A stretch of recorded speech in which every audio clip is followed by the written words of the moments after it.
While Smiling Friends may have been created by Michael Cusack and Zach Hadel, it's hard to deny the level of influence Zach Hadel has had on the show. Almost every frame and piece of humor is deeply ingrained with his DNA. This isn't surprising, as Smiling Friends is very much Zach's baby, with years of cultivating an online audience through his animations and his hilarious hypotheticals on Oni Plays. Wake up in the world of ants, and it looks exactly like that, and you're that size. Would you try to live in it, or would you just kill yourself? How long do you really think you would live in this world? Zach has finally reached the peak of the media mountain, where most creatives might settle for a humble online existence, making content for a niche audience like my favorite channel, Meg64. Zach decided that wasn't for him. He'd had a taste of near success far too many times to give up.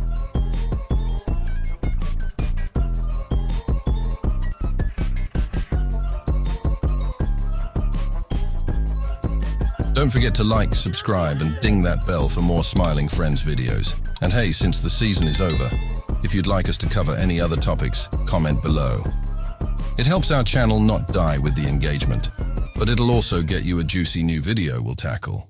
The first of many failed attempts at creating a series was actually with Leo and Satan. While Zach didn't have direct control over the series, he worked incredibly closely with Chris O'Neill, one of Zach's closest friends and co-host of Oni Plays. From an outside glance, you might ask, how could this have really impacted Zach's course? He didn't create it, and didn't he do fairly well online with it? Yes, you didn't create the series, but imagine working closely with a good high school friend of yours on a large project. You've yet to sink your teeth into anything involving television or movies, let alone anything big online, and this is your very first experience with a collaborative project. Things are looking relatively good. Your videos are gaining plenty of attention online and forming a consistent fan base. However, just as quickly as things look promising, they begin to show cracks. First of which being that Chris attempted to get a respected studio to animate one of the first episodes, sinking upwards of $5,000 into something that ultimately turned out poorly. Well before even Verbal Base's bad animation financial decisions, Chris sunk tons of money, his own money, into a project that wasn't up to snuff. He was strong-armed into paying the studio in full as well, as their Hollywood suits pressured legal actions against him. After this, Leo and Satan was pitched to AdultSwim, where it was made clear that Chris would lose creative control if he handed it over. Knowing this, Chris decided not to continue with them and sadly stated in 2014 that he and the co-creator Sean Keeley were canceling the project due to creative differences. While once again, this certainly wasn't Zach's own baby, it undoubtedly left a mark on him. His first experience with getting a show off the ground ended with a whimper and was ultimately left to internet history. Not long after this, Chris and Zach would begin a more intimately connected project, more infamous for its crushing end, however.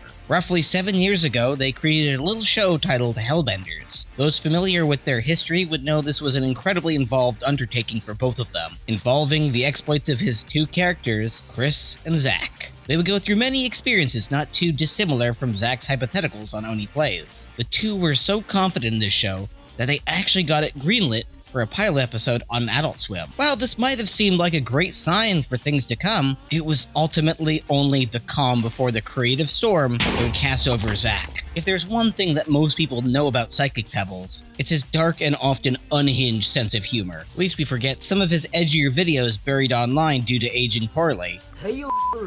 I subscribed because of the funny cartoon where the old man fucks the boy, and that is funny, I'll give that to you. Although Zach's earlier content was quite edgy, much like George Miller's evolution from Pink Guy to Joji, his humor has matured over time, earning him millions of dedicated followers, in no small part due to his off-the-cuff, no-holds-barred style of comedy. I've slandered him. Why do you think I've slandered him?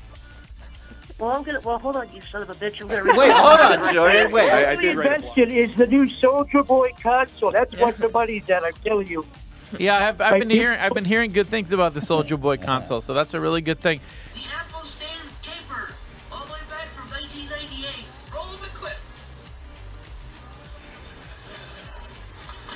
However, while you might love that unpredictable dark humor, a network like AdultSwim might not. One of the first hurdles was agreeing to what you could and couldn't do on Adult Swim for them. There's no telling how this truly altered the final product. Knowing the history of many other Hollywood products that have been tampered with by the studios, it's not hard to imagine that it left a mark. Hellbenders would go on to be publicly leaked by the infamous Our Mine hacker group, and was called the worst pitch they had ever seen at Adult Swim, sadly. And in its place was Mr. Pickles. This was essentially the inverse of what happened with Smiling Friends. While Smiling Friends blew up, Hellbenders was seen as a messy, unfinished show virally. Something that, if given time, could have been much better, but unfortunately, that was the market left. Following this disheartening experience, Zach created a version of an already existing character called Gremblo by Trash Cartoons. Both Zach and Michael brainstormed the character and the idea for the show about him. Not too different from his Shrimp and Shrew idea with Michael on the Very Positive stream. We should just plagiarize what Marge says in the Simpsons movie. If you ever trusted me and loved me, you'll take my... There's a point in everyone's marriage. This is the only time ever where the camera slowly zooms in on his face.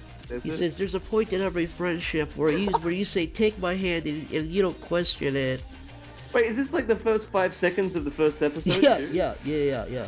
Okay. The character blew up massively online after this, with artists on Twitter creating their own versions of the character in different situations. With the tremendous momentum built with the character, Zach and Chris then pitched to get the show on Adult Swim. Initially, things went well as they were granted a pilot script, but Zach said it fell through, sadly, and ultimately they were faced with rejection yet again. Licking their wounds, Zach and Michael took this in stride. With several years of big projects falling through, Zach and Michael brainstormed yet again another character. This time, it was a simple little pink guy.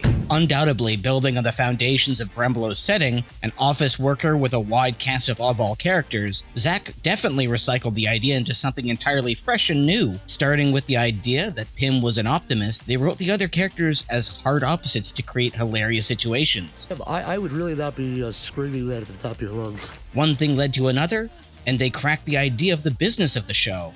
Smiling Friends. They used their regular voices to give a show a needed level of realism that tied everything together.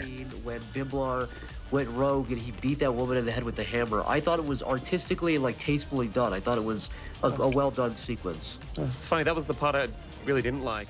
This worked out perfectly as the pilot aired to extreme praise from audiences all over. The show was raw in its depiction of dark themes and juggled concepts of nihilism and accepting the absurd in life. But it was ultimately carried by how unhinged and funny it was. Much of these comedic moments, although steep in Michael Cusack's styling, were rooted in the animation and comedy of Zach, which had started years before. One only has to look up Zach's previous videos to see how much of it found its way into the final product. Zach's story is nothing short of miraculous. Despite numerous setbacks, it would have been easy for him to retreat to YouTube and resume his role as a side character on Oni Plays. Instead, like someone tired of working retail all their life, Zach pushed forward triumphantly. Drawing on his extensive experience with previous shows, and understanding the importance of maintaining a healthy creative partnership with Michael. Unlike the creative differences that doomed Leo and Satan, he crafted Smiling Friends. This show encapsulated everything he had learned from his previous online work and previous pilots into a perfect formula. With concise 10-minute episodes, Smiling Friends rocketed into the public consciousness in 2020, while Hellbenders struggled with its 15-minute episode format.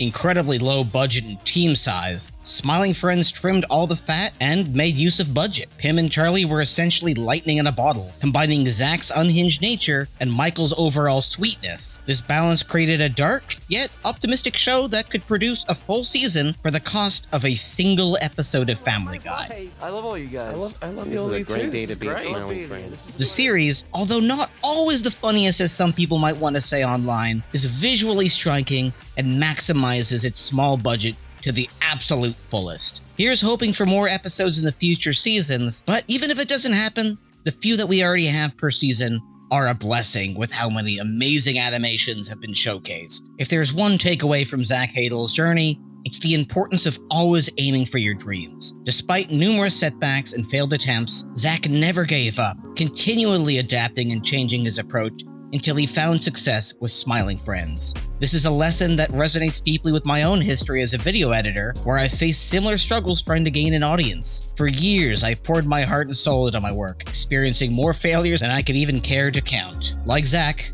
I refused to settle for less. Thank you guys who are sticking around to the end of the video here. Zach's story is a powerful reminder that perseverance, adaptability, and unwavering dedication to your passion can eventually lead to extraordinary outcomes. Smiling Friends, premiering January 9th at midnight. As absolutely cliched as it sounds, never give up on your dreams, guys. No matter how many times you fail, it's always worth it to keep pushing forward. A lot of the time, some of the best stuff in TV and film and games and YouTube and everything, music, everything, has come from creative challenges. Oh, we can't do that, what else can we do then? So I would say if you can do it, if you're doing YouTube, in my opinion, I think you should definitely collaborate. And I think you should definitely embrace any creative hurdles you have. Embrace those. Use those opportunities to say, you know what? Not only am I going to listen to what this creative challenge, am I going to accept this creative challenge, I'm going to make it better. I'm going to make this project better than what it was before I got this challenge in the first place. I think that's a constructive way to sort of deal with those things. If you feel like that, you'll always get something good out of it, I think.